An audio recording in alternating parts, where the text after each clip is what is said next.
हमारे साथ श्री रघुनाथ तो किस बात की चिंता, हमारे साथ श्री रघुनाथ तो किस बात की चिंता। शरण में रख दिया जब माथ तो किस बात की चिंता। हरे कृष्णा। सभी को सादर प्रणाम।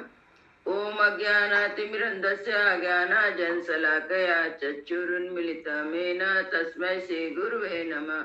नमो विष्णुपादाय कृष्णपृष्ठाय भूतले श्रीमते भक्ति वेदांत स्वामिने इति नामने।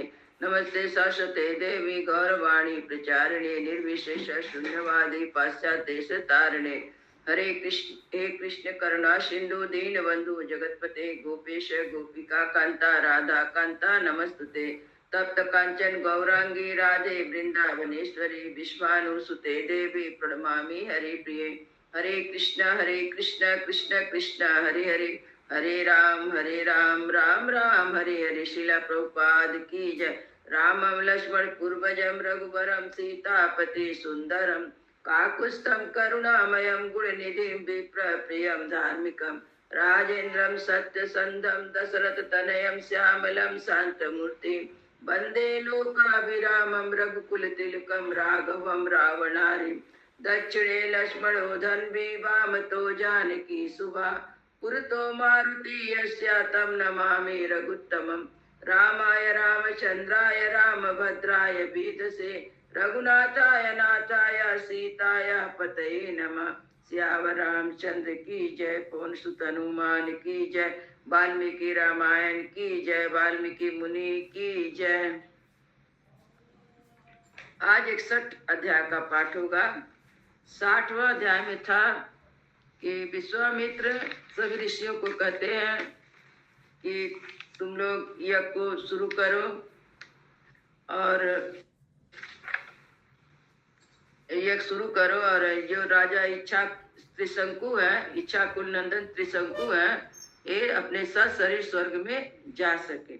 तब ऋषियों ने मन में विचार किया कि ये जो विश्वामित्र अग्नि के समान तेजस्वी है, इनकी बात नहीं मानी गई तो रोज पूर्व हम लोग को साथ दे देंगे। इसलिए सब ऋषियों ने मिलकर यज्ञ को आरंभ किया। और यज्ञ जब उसके बाद विश्वामित्र ने यत्न पूर्वक पाठ मंत्र करके कर रहे थे सब ऋषि लोग। महातपस्वी विश्वामित्र ने अपना अपना भाग ग्रहण करने के लिए संपूर्ण देवताओं का आह्वान किया। सब देवता लोग को बुलाए, वहां पर भाग लेने के लिए। सब देवता में नहीं आए, कोई भी देवता नहीं आया वहां पे। अब तब वो गुस्सा हो गए विश्वामित्र और कहते हैं कि अब तुम लोग देखो, मैंने जो उपार्जित किया अपनी तपस्या से, जो शक्ति उपार्जित किया उस शक्ति को तुम लोग देखो। ऐसा कहकर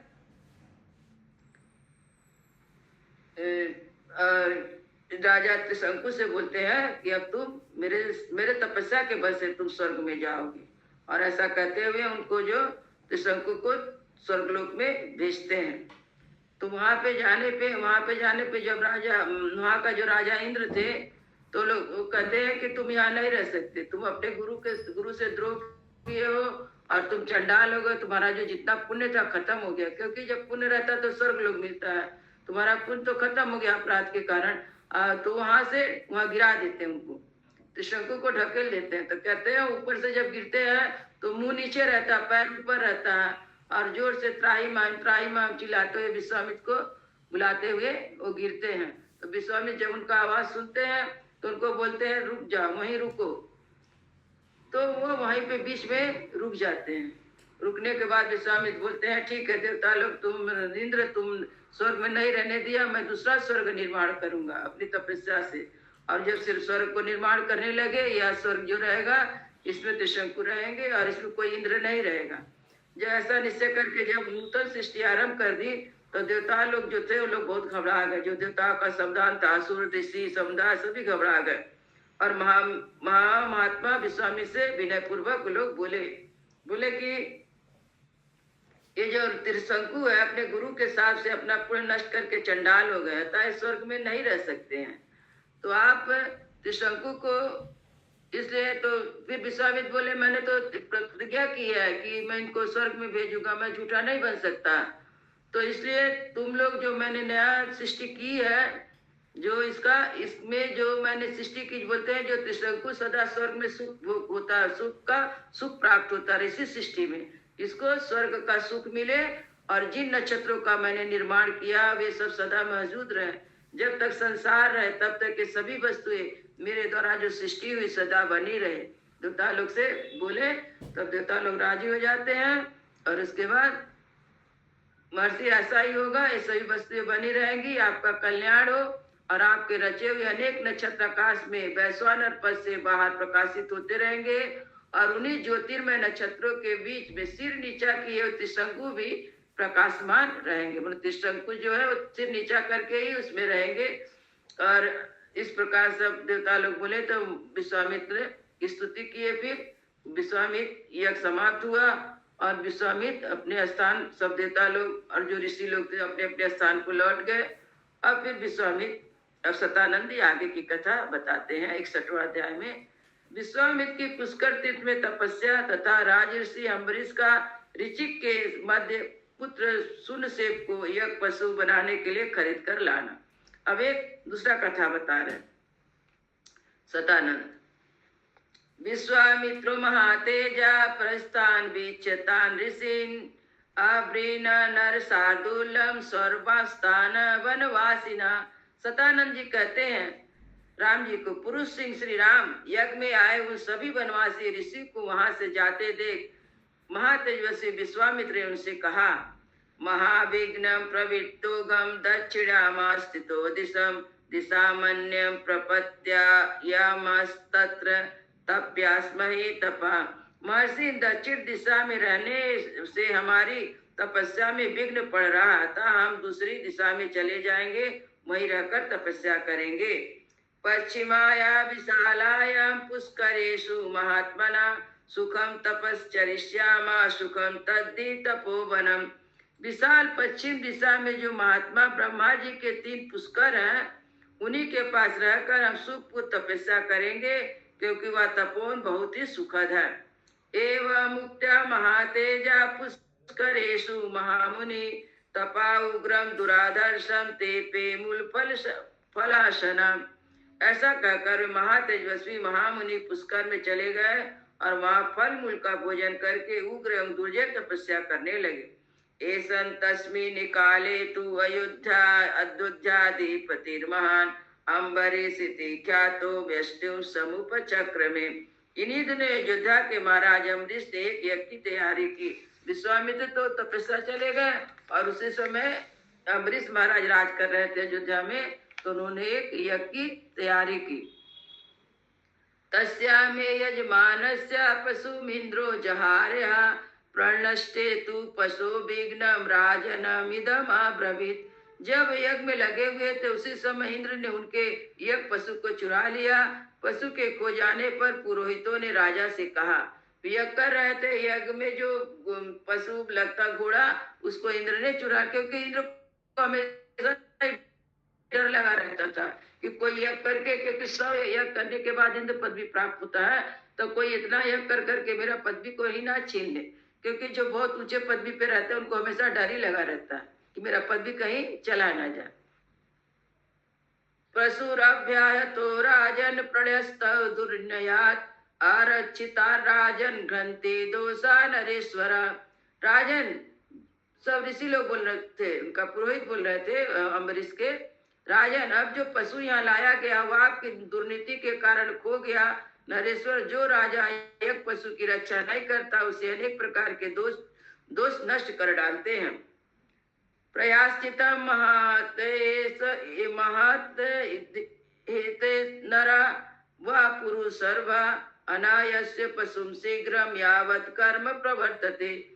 पुरुष प्रवर, जब तक कर्म का आरंभ होता है उसके पहले कोई ये पशु को खोज कराकर उसे शीघ्र यहाँ ले आए, अथवा उसके प्रतिनिधि रूप से किसी पुरुष पशु को खरीद लाओ, यह इस पाप का महान प्रायश्चित है। बोले जो यज्ञ पशु इंद्र लेके चले गए हैं उसको खोज के लाइए यज्ञ आरंभ होने के पहले, और नहीं मिल रहा है तो आप कोई मनुष्य को ही ले आइए।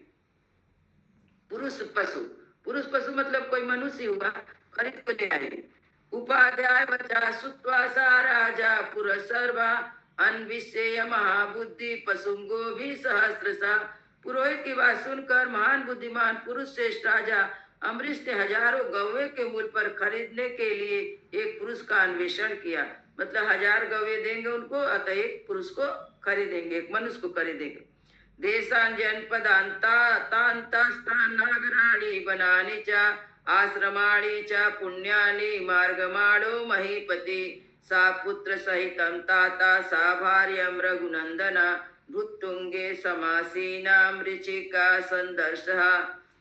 तात रघुनंदन विश्व बोले, सतानंद बोल रहे हैं, भिन्न भिन्न देशों, जनपदों, नगरों, वनों तथा पवित्र आश्रम में खोज करते हुए राजा अम्बरीश भृंगतुंग पर्वत पर पहुंचे। वहां उन्होंने पत्नी के साथ पुत्रों को साथ बैठे हुए ऋचिक मुनि का दर्शन किया। मैंने खोजते खोजते, पुरुष नर को खोजते खोजते वे एक पर्वत के ऊपर पहुंचे जहाँ पे एक ऋषि अपनी पत्नी और पुत्रों के साथ बैठे हुए। तमुवाचा महातेजा प्रण्यम भी प्रसाद्य च महर्षि तपसा दीप्तम राजर्षि अमित प्रभा। अमित कांति महान तेजस्वी महर्षि अम्बरीश ने तपस्या से उद्दीप्त होने वाले महर्षि ऋचिक को प्रणाम किया और उन्हें प्रसन्न करके कहा, पृष्ट्वा सर्वत्कुशलम ऋचिकम तदम वचा गवाम सहस्त्र शस्त्रेणा विक्रीडेते सुतम यदि परोरर्थे महाभागा कृत्कृत्यो अस्मि भार्गवा। पहले तो उन्होंने ऋचिक मुनि से उनकी सभी वस्तुओं के विषय में कुशल समाचार पूछा। उसके बाद इस प्रकार कहा, महाभाग भृगुनंदन, यदि आप 1,00,000 गवे लेकर अपने पुत्र को पशु बनाने के लिए बेचे तो मैं कृतकृत हो जाऊंगा। सर्वे परिगता देशाय किं न लभे पशुम दातुम अर्यसि मूल्येन सूतमेकामितो मम। मैं सारे देशों में घुमाया परंतु कहीं भी यज्ञोपयोगी पशु नहीं पाया, अतः आप उचित मूल्य लेकर मुझे अपने पुत्र को दे दीजिए। एवं मुक्तो महातेजा ऋचिक ब्रवीत वचा नाहम ज्येष्ठम नरश्रेष्ठम विक्रीणयाम कथंचन। उनके ऐसा कहने पर महातेजस्वी ऋचिक बोले, नरश्रेष्ठ, मैं अपने ज्येष्ठ पुत्र को किसी तरह भी नहीं बेचूंगा। ऋचिकस्वचा श्रुत्वा तेषा माता महात्मनां वाचा नर शार्दूलम अम्बरीशमिदं वचा। ऋचिक मुनि की बात सुनकर उन धर्मात्मा पुत्रों की माता पुरुष सिंह अम्बरीश से इस प्रकार कहा, अविक्रियम सुतम ज्येष्ठम भगवान भार्गवा ममापि दयितं विद्धिं कनिष्ठं सुनका प्रभु तस्मात् कनीयसं पुत्रं नादायसे तव पार्थिवा। प्रभु भगवान भार्गव कहते हैं कि ज्येष्ठ पुत्र कभी बेचने योग्य नहीं है, परंतु आपको मालूम होना चाहिए कि सबसे छोटा पुत्र सुनक है, वह मुझे बहुत ही प्रिय है। अतः पृथ्वीनाथ, मैं अपना छोटा पुत्र आपको कदापि नहीं दूंगी। प्राणे ही नर श्रेष्ठा ज्येष्ठा पृथुषु वल्लभा मातृणा च कनिकास्य तस्मात् रच्चे कनिष्यम। नर श्रेष्ठ प्राय ज्येष्ठ पुत्र पिताओं को प्रिय होते हैं और छोटे पुत्र माताओं को, अतः मैं अपने कनिष्ठ पुत्र की रक्षा करूंगी। उक्त वाक्य सुने तस्मिन् मुनि पत्न्यां तथैव च सुनो से स्वयं राम मध्य में वाक्यम अब्रवीत। श्री राम, सतानंद जी कहते हैं, श्री राम सुनिए, मुनि और उनकी पत्नी के ऐसा कहने पर मझले पुत्र सुन से अपने स्वयं कहा, पिता ज्येष्ठम विक्रेयम माता चाहम कनिष्ठम विक्रेयम मध्यम मन्ये राजपुत्रो न यस्वमा। राजपुत्र, पिता ने ज्येष्ठ को और माता ने कनिष्ठ पुत्र को बेचने के लिए अयोग्य बताया, अतः मैं समझता हूँ इन दोनों की दृष्टि में मझला पुत्र बेचने के योग्य है, इसलिए तुम मुझे ही ले चलो।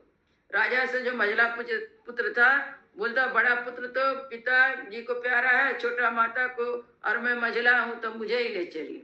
अतः राजा महाबाहो वाक्यन्ते ब्रह्मवादिना हिरण्यस्य वर्णस्य कोटिभिः रत्नराशिभिः गवां सहस्रेणा सुनासे पे नरेश्वरा गृहीत्वा परम प्रीतो जगाम रघुनंदना।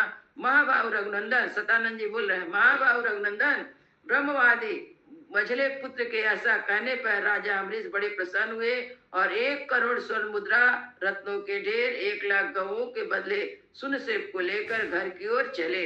अम्बरीश से तु राजर्षि रथम आरोप्य सत्वरा सुनासेपे महातेजा जगामासु महायसा। महातेजस्वी महायशस्वी राजर्षि अमरीश सुरसेप को रथ पे बिठाकर बड़ी उतावली के साथ तीव्र गति से चले। इत्यार्थे श्रीमद् रामायणे वाल्मीकि आदि काव्ये बालकांडे 61तमा सर्गा। इस प्रकार वाल्मीकि निर्मित आर्ष रामायण आदि काव्य के बालकांड में 61वां सर्ग पूरा हुआ। मंगल भवनय मंगल हारी द्रवहु सो दशरथ अजीर बिहारी। राम सिया राम जय जय राम। राम सिया राम जय जय राम। सियावर रामचंद्र की जय। पवन सुत हनुमान की जय। सब संतन की जय। सब भक्तन की जय। जय जय सीताराम।